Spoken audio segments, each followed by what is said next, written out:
every tree that they cut down, and they make sure that the forests are harvested in a sustainable way. We paid $100 extra to have soy-based foam added to the couch. So soy is great because it doesn't off-gas and it's biodegradable afterwards in a landfill. And the fabric here is made from recycled pop bottles. A couple other things to note in the room are we have a sisal rug, which again biodegrades. The bedding, which you can't really see, is organic cotton. Now the reason we love organic cotton is because cotton is the most heavily sprayed crop in the world, and it accounts for a huge portion of chemical use, even though the crop represents a very little amount on a global scale. You'll probably find that you're not that satisfied with your organic cottons and your hemps and your linen at first, because you'll have a lot more wrinkles than with your traditional fabrics. Traditional fabrics are covered in formaldehyde, which prevents wrinkling, so it just depends if you want to be snuggled in formaldehyde or not. And lastly, I talked about one of the things is can it be used for other purposes. So this bench here stores all of the bedding in it, and it's also used as a coffee table, and we also use it for getting dressed. So it's a great piece because it's multi-purposeful. And the artwork that we have on the wall, we've used a grass mat for the back of the frame, and we had an old antique sword that we've mounted, so we're using existing items in our homes for our artwork as opposed to buying new artwork.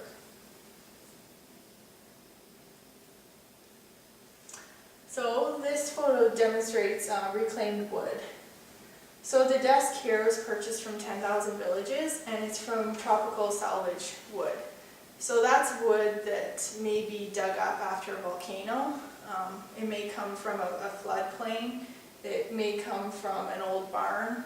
And the people that work with it it's paid fair trade wages, and it's a sustainable company all the way around. So that's the desk. This chair in the back is from the 1700s, I believe, an antique that was in the family, and we recovered and reupholstered it. And you can see we have a vintage fur toss cushion made from a recycled fur coat on it. This little side piece here is also a tropical salvage, so I believe, I don't know what kind of wood that is, but it's reclaimed wood, also comes from tropical salvage. And the artwork in the room, up here we have pillows that are hand embroidered, and it goes to women in another country who are, they're raising money for AIDS for the kids that are left because the parents have died from AIDS. So we bought those two pillowcases and mounted them as our artwork. And we have two pictures under the stairs, which you can't really see, but that's from a local artist as well. We always want to just try and support authentic, original art and artwork, whether it's fair trade or locally made. So this table in this picture is made from reclaimed barnwood. Saskatchewan has lots of dilapidated barns all over the place. Our barns are made from fir or pine. They have the same problem in Brazil, but the wood over there is made from really exotic hardwoods because that's what's local over there. And that's the kind of wood we all want in our houses, but it's some of the most dangerous wood to harvest and cut down. So there's a company that's gone into Brazil, and they're tearing down all of the old barns and making it into new furniture. So the table and benches, which you can't see, is an example of that. We also have an antique sideboard. The couch is from the 1940s. We had it recovered. And the coffee tables are reclaimed teak. And we have a wool rug on the floor. Another thing about the artwork I want to point out, just an example of other ways to do art. A local photographer took that picture. He was working over in Kenya doing mission work, and he was a photographer in his life back home, so he had a series of pictures that he had taken while he was doing that, and when he got back he was selling them, so that's how that piece was purchased. We mounted it in the dining room to remind us that to appreciate the food that we're eating, because some people in the world come from places where you don't have that kind of food available to you. So a couple examples from Suite 405. The headboard is made out of hardwood that was purchased from Habitat for Humanity. It was extra stuff that someone had ordered from their home and left over and donated, so that's how that was created. The footstool was a second-hand purchase. We used reclaimed fabric to recover it to match our decor.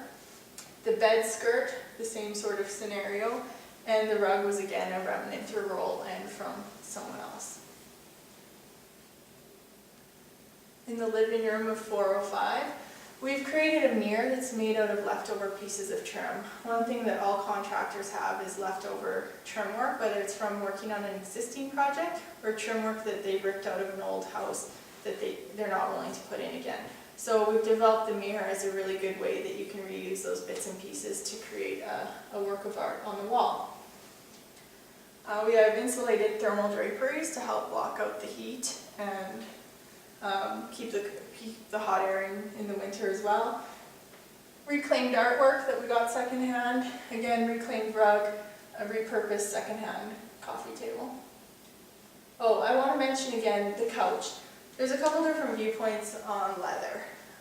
Some people will tell you that it's okay to use leather.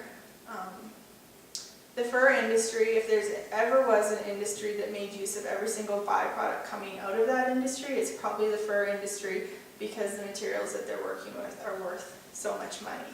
Another advantage of working with fur and leather is that it is biodegradable. Now there's the animal rights and activist issues that we have to consider, and the second process is the tanning process, or getting the fur from the animal state into the state we want it. And that's a really, really toxic process, and the people that work with those chemicals have lots of different diseases. So if we do use leather fur, we like to use vintage pieces, or we like to use pieces that have gone through a tanning process that's a lot less detrimental to the environment. Now the couch that we have in here, and also the Verico home, is bi-cast leather, and we like that because it's just made up of bits and pieces that have been bonded together that really are junk pieces, and we've mixed them with plastic, but they have a longer life period. So.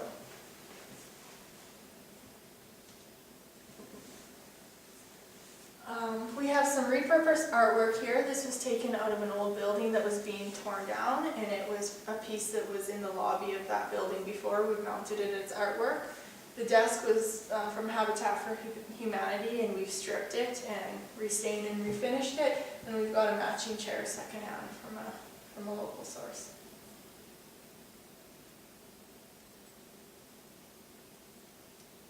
So, any questions?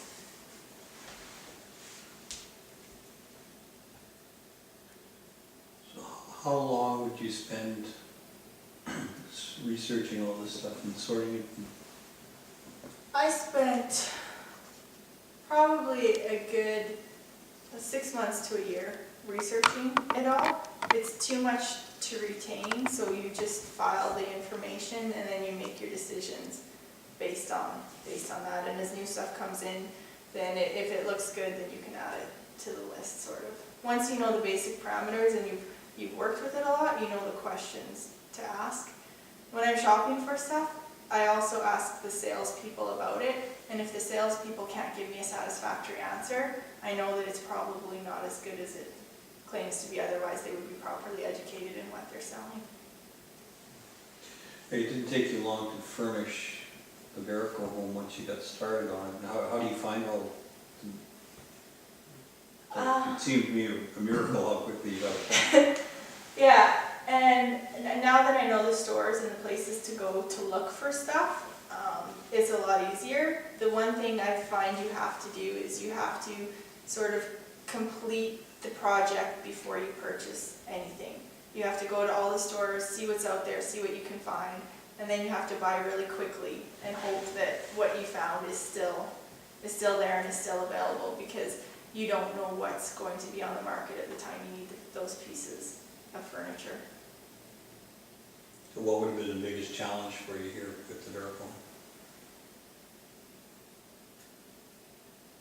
Probably working with some of the pieces and the color schemes that were already in place. You can create a lot of really unique, great rooms, but the more that you're trying to fit into existing, the harder it is to do that because you don't know what you're going to find.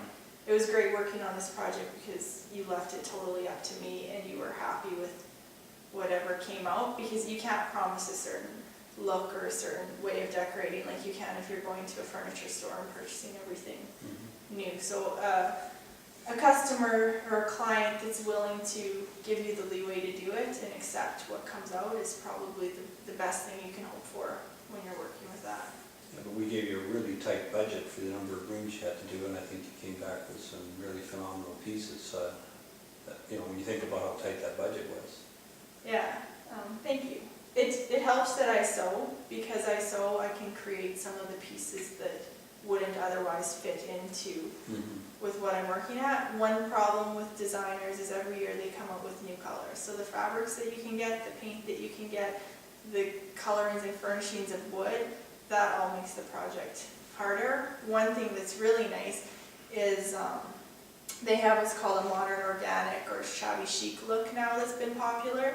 And as people realize the importance of going with green decorating and more sustainable furnishings, it's become quite acceptable and even admired for people to be able to mix different looks together and come up with something that's pleasing. It's a sign of a good designer if you can take things that you wouldn't normally put together and still create a pleasing effect, and that makes it a lot easier for people to be okay with the thought of going out and doing that when they're decorating their own homes or hiring someone in that field.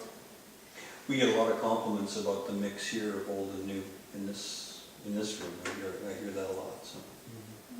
Good, thank you.